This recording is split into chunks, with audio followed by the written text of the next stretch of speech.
Hello dear student, आप सभी का बहुत बहुत स्वागत है हमारे स्काई कोटा एकेडमी के इस ऑनलाइन प्लेटफॉर्म पे।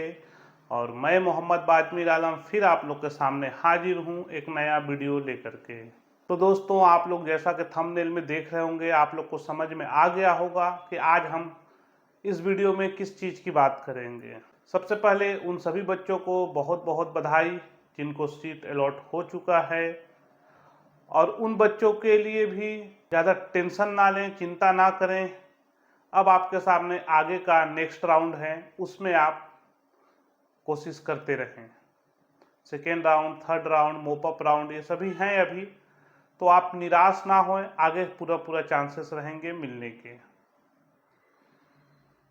तो आज की वीडियो में हम बात करेंगे अपग्रेडेशन रूल्स के बारे में, साथ ही साथ काउंसलिंग प्रोसेस में और क्या क्या सिस्टम्स हैं, क्या रूल्स हैं, उसके बारे में पूरा डिटेल से जानेंगे। तो चलिए स्टार्ट करते हैं। स्टार्ट करने से पहले अगर आप हमारे चैनल पर नए हैं तो चैनल को सब्सक्राइब कर दीजिए। वीडियो अगर अच्छा लगे तो लाइक कीजिए, दोस्तों को शेयर कीजिए, और कमेंट करके हमें आप ज़रूर बताएं कि आपको कौन सा कॉलेज अलॉट हुआ और क्या मार्क्स थे आपके। तो चलिए स्टार्ट करते हैं। ये देखिए दोस्तों, ये बिहार काउंसलिंग से रिलेटेड एक पूरा सिस्टम हमने सेट किया है, बनाया है। चलिए इसको अपन देखते हैं, इस पे डिस्कस करते हैं। ये देखिए दोस्तों, अब जैसे आपका राउंड 1 का रिजल्ट आ चुका है, अब आगे क्या क्या प्रोसेस करते हैं। अब जैसे आपको अगर सीट मिला, ठीक है, आपको कोई गवर्नमेंट सीट अलॉट हो चुका है, प्राइवेट सीट अलॉट, कुछ भी आपको अलॉट हो चुका है जो आप देख रहे थे, तो उसमें क्या करना है कि आपको डॉक्यूमेंट लेकर के डायरेक्ट कॉलेज में जाकर के रिपोर्ट करने हैं। और अगर आपको नहीं मिला है सीट तो आप डायरेक्ट सीधे सेकेंड राउंड के लिए एलिजिबल हो गए आप। और अगर आपको मिला है तो डॉक्यूमेंट के साथ जिस कॉलेज मिला है वहां जाकर के आपको रिपोर्ट करने हैं। जैसे ही रिपोर्ट करेंगे तो वहां आपके पास दो ऑप्शन रहेंगे, पहला फ्रीज का ऑप्शन और दूसरा अपग्रेड का ऑप्शन।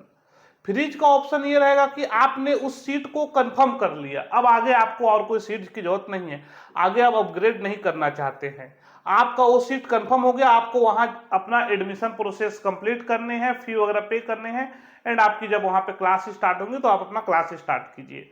अब दूसरा ऑप्शन आता है अपग्रेड। अपग्रेड से ये होगा, अपग्रेड में ये रहेगा कि आपने सीट तो ज्वाइन कर लिया, लेकिन आप जो कॉलेज मिला आपने वहां पे सीट ज्वाइन कर लिया, लेकिन आगे जो है आप इससे बेहतर सीट भी देख रहे हैं आप।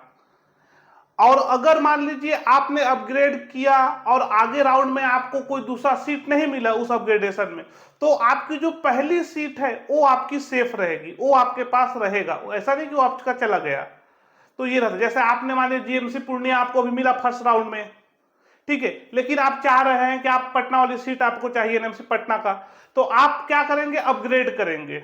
और अपग्रेड करने के बाद मान लीजिए अब आपको एनएमसी पटना नहीं मिला, तो आपका जो पूर्णिया वाला सीट है वो आपका सेफ है। अब आपको वहां पे अपना पूरा कंप्लीट एडमिशन प्रोसेस करने हैं, बट उसके लिए पहले आपको कॉलेज में जाकर के रिपोर्ट करना होगा। अगर आप रिपोर्ट नहीं करते हैं तो माना यह जाएगा कि आपने कोई सीट नहीं लिया है। चलिए आगे देखते हैं। अब सेकेंड राउंड में, अब सेकेंड राउंड में क्या हुआ, अगर जो आपने अपग्रेड किया था तो अपग्रेड करने पे जो सीट आपको अलॉट हुआ, आपने जो अपग्रेड किया था, अपग्रेड करने पे जो आपको सीट अलॉट हुआ, तो जो फर्स्ट राउंड वाला सीट है वो आपका ऑटोमेटिक खत्म हो गया। अब आपको जो सेकेंड राउंड में जो सीट मिला है वही आपको लेना पड़ेगा।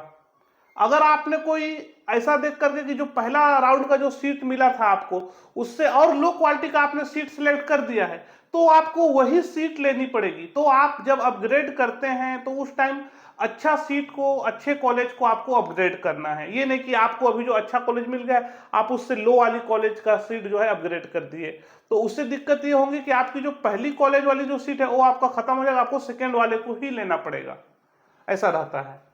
अगर अपग्रेड नहीं मिला, जैसे आपने अपग्रेड किया और अपग्रेड आपको नहीं मिला, तो आपका जो राउंड 1 वाला जो सीट है वो जैसे मैंने बताया वो आपका सेफ है, अब आपको वहां पे अपना एडमिशन ले सकते हैं। और अगर आपने रिपोर्ट नहीं किया तो सीट आपकी कैंसिल हो गई, सिक्योरिटी डिपॉजिट भी आपका जब्त हो जाएगा।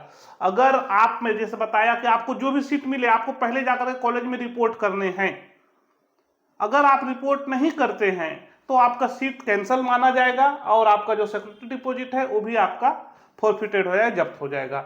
और सेकेंड राउंड में नए स्टूडेंट फ्रेश रजिस्ट्रेशन कर सकते हैं। सेकेंड राउंड में जो बच्चे फर्स्ट राउंड में रजिस्ट्रेशन नहीं किए हैं वो यहाँ पे रजिस्ट्रेशन कर सकते हैं। आगे देखते हैं अपन, आगे थर्ड राउंड की बात करें तो अगर सीट मिली तो पुरानी सीट खत्म, सेम वही प्रोसेस अपग्रेडेशन का, और नई सीट ज्वाइन करना अनिवार्य होगा। अगर आप नई सीट भी अगर ज्वाइन नहीं करते हैं तो आपका यहाँ से फॉरफिटेड हो जाएगा और आपको आगे फिर कोई राउंड नहीं मिलेगा। अगर सीट नहीं मिला तो आप मोपअप राउंड के लिए जाएंगे, और अगर मिल जाता है तो आपका यहाँ से कंप्लीट हो गया। ये चीजें हैं। आगे देखते हैं अपन मोपअप राउंड में। मोपअप राउंड क्या होगा, बची हुई सीटों पर नई चॉइस भरनी होगी। जो भी सीट बचा हुआ है उसके लिए अलग से चॉइस फिलिंग होगा, देन आपको वहां पे मिलेगा। यहाँ पे सीट मिला तो ज्वाइन करना बहुत जरूरी है। अगर आप ज्वाइन नहीं करते हैं, जैसे कोई भी सीट आपको अलॉट हुआ और अगर आप ज्वाइन नहीं करते हैं तो आपका जो है फॉरफिटेड हो गया। और सीट नहीं मिला तो आप आगे स्टे राउंड में जा सकते हैं डायरेक्ट। स्टे वैकेंसी में क्या होगा, ये आपका लास्ट राउंड होता है। यहाँ पे क्या है, अगर सीट मिला तो ज्वाइन अनिवार्य होगा, रेजिग्नेशन की अनुमति नहीं है। यहाँ पे आप कोई रिजाइन वगैरह नहीं कर सकते। और सीट नहीं मिला तो यहाँ पे आपका काउंसलिंग कंप्लीट हो गया। अब आप नेक्स्ट ईयर फिर से आप आए, आप नेक्स्ट ईयर फिर से 26 का पेपर दीजिए, देन आपको आगे काउंसलिंग का प्रोसेस फिर से आपको मिलेगा। तो दोस्तों ये है पूरा, मैंने जैसे बताया आपको काउंसलिंग का पूरा प्रोसेस। तो आप अभी देख करके अच्छे से आप अपना काउंसलिंग का प्रोसेस में अगर आपको अपग्रेड करना है तो आगे आप अपग्रेड कर सकते हैं। अगर आपको मनचाहा कॉलेज मिल गया तो आप वहां पे कंप्लीट कर सकते हैं एंड आप अपना ज्वाइनिंग और एडमिशन लेकर के अपना काउंसलिंग वहां पे कंप्लीट कर सकते हैं।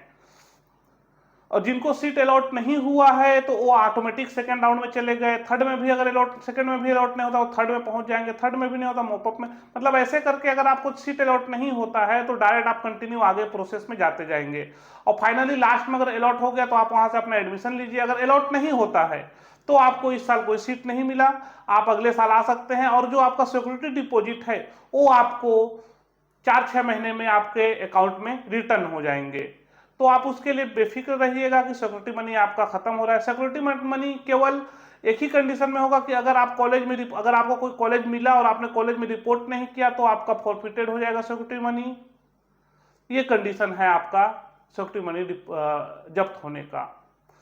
तो कैसा लगा आपको ये वीडियो जरूर बताएं, कमेंट करके हमें जरूर बताएं। अगर कोई क्वेश्चन है अगर आपका तो हमसे जरूर कमेंट में अपना क्वेश्चन शेयर करें, आपके हर एक क्वेश्चन का आंसर किया जाएगा।